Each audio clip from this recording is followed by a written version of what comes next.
দুনিয়াতে শুনেছি নবীকে দেখলে নাকি কবরের মৃত্যুর স্বাদ, ওই test, the test of death, কুল্লু নাফসিন যায়কাতুল মউত, মৃত্যুটা সহজ হয়ে যায় যদি নবীজি দেখা দেয়। আরে হাদিসের মধ্যে এরকম এসেছে, নবীর প্রশ্ন করলে যে এই যে তোমার সামনে বলো, তাকুলু কি বলতা, মিম্বারে রাসূলে বসে কি বলেছো, ইয়া রাসূলুল্লাহ বলেছো না নিজের মতো সুম্মা মাআযাল্লাহ বলেছো? বলে না না ইয়া রাসূলুল্লাহ, মদিনা আল্লাহর পথে চলেছি। আমার আল্লাহ বলেন, মুহাব্বতে বলেন, রাসূল আরবিও এটার হাদিসে এরকম এসেছে তিরমিজি শরীফে, আবু দাউদ শরীফে। নবী বলেন যদি আমি আল্লাহর এবং আমি আমার রাসূলের এতাতের মধ্যে, আল্লাহর এতাতের মধ্যে, আমি নবী মুস্তাফার এতাতের মধ্যে চলে আসো, বান্দা মওতের বিছানায় আমি নবী মুস্তাফা থাকবো, কবরে থাকবো, কবরে প্রশ্ন মুনকার নাকির করার আগে বলবো এই মুনকার নাকির সে কি উত্তর দিবে, আমি তার কি লাগি? আমি বলতেছি যে আমার আশিক হয়, পাগল দিবানা হয়, আমার উম্মত হয় বেহেশতের নেয়ামত দে।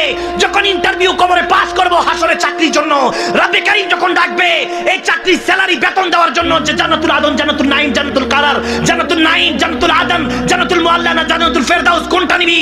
ওই স্যালারি দেওয়ার আগেই আমার আল্লাহর কাছ থেকে আমি সুপারিশ নিয়ে জান্নাতুল ফেরদাউস তোকে নিয়ে দিব। সুবহানাল্লাহ, আল্লাহ।